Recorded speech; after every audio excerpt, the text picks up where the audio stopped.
big and is happening right now in Paris, and that is the climate change summit, which we know has a number of heads of states, including Kenyatta.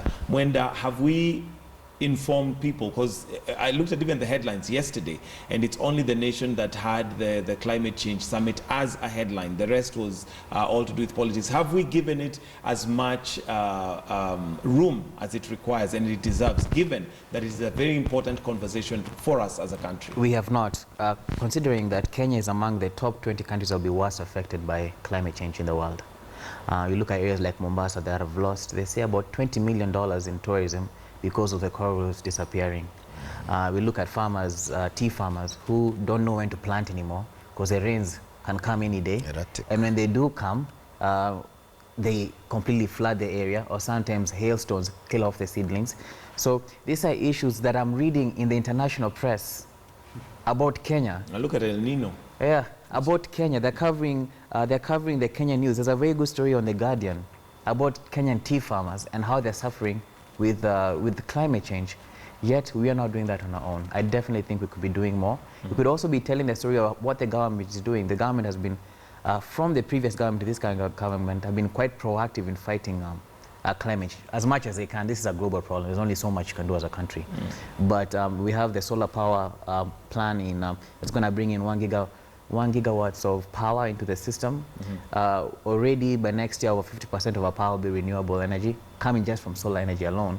So I mean, these are great progresses that we are taking. So this is something we should be covering. David, why do you think this has not become a conversation that we're having, especially when we can link the climate change problem to our problem very easily? When we look at farming, when we look at El Nino, when we look at the effects that we have as a country, why haven't we had that conversation hit the headlines?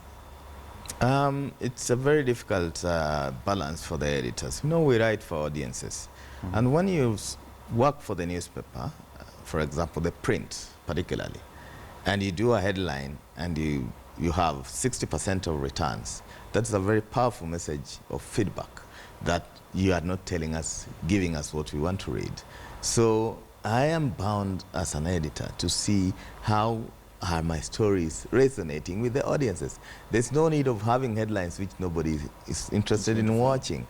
And it shows very practically online where I work, because it's real time, it's very scientific. I can know how many people are reading these stories from where and how many.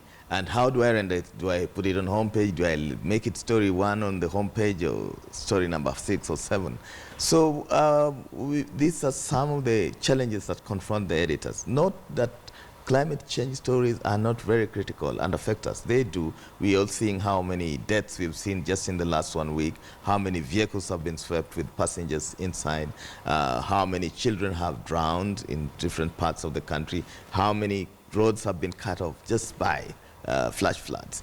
And yes, a critical story, but I think we may need to do more, but also start socializing our audiences that this climate change is really going to affect you and me in a big way going forward. Affecting us. Yes, sure. It's already affecting us. Gadara, how do we make this conversation more palatable to our audience? Well, I once read somewhere that the job of the press is to make public interest interesting. Sure. You know, so that the fact that the public does not find or doesn't enjoy discussions on climate change is a challenge to the press to make those discussions interesting and relevant to people, so people understand them. When we come to COP21, I've been a bit disappointed by the coverage, which I'm sure will come as no surprise. The issues, what is Kenya's demand of COP? We have to remember in 2009, when we had the Copenhagen summit, Africa went to the position, you know, and it had some specific asks, you know, that had to do first with getting a legally binding agreement. At that time, it was about extending the Kyoto Agreement, you know, which didn't happen. You know, it was about getting specific targets. So they had said by 2020, 40% below 1990 levels in emissions. By 2050, 80% below 1990 levels. You know, what were our asks this time? What are they? You know, you don't hear much discussions of that. So what are they negotiating about? You know, it's not just a forum where our representatives get to stand up and say, we have done, we have done, we have done. No. You know, there is a text that's going to come out. There's going to be a legally binding agreement that comes out of COP21. What is it going to say? You know, what are our demands? In 2009, they were talking about 2%, I mean, trying to stop 2% rise in the Earth's temperature by 2100, if I'm not wrong. You know, it's still the same thing they're talking about today. Yet the science had shown, even as far back as 2009, that even if we keep the emissions as they are today, you know, we will still get a 2% rise. Yeah. And Africa gets 1.5% above the global average. Yeah. So we suffer much more than them. You know, so we have to be quite aware and quite serious about what our demand is over there. What do we want? What sort of agreement do we want? For me, I was quite happy yesterday that Obama came out and said that he wants a legally binding agreement. That's one of the things that's been lacking since Kyoto expired in 2012. You know, so now all we have is a Copenhagen Accord, which is really a voluntary scheme.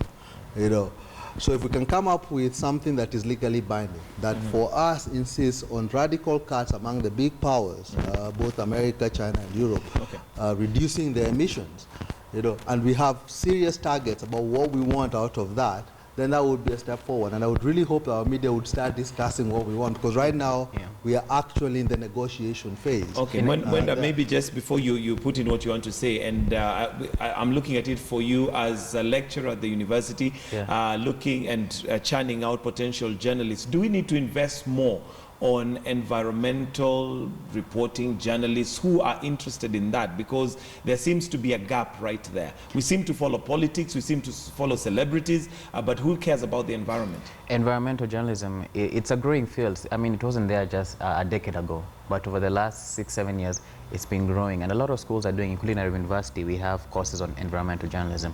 So we are churning out the journalists. To add what Gadara said, I think we need to be more critical as a media about the role of the global community in where Africa stands when it comes to climate change.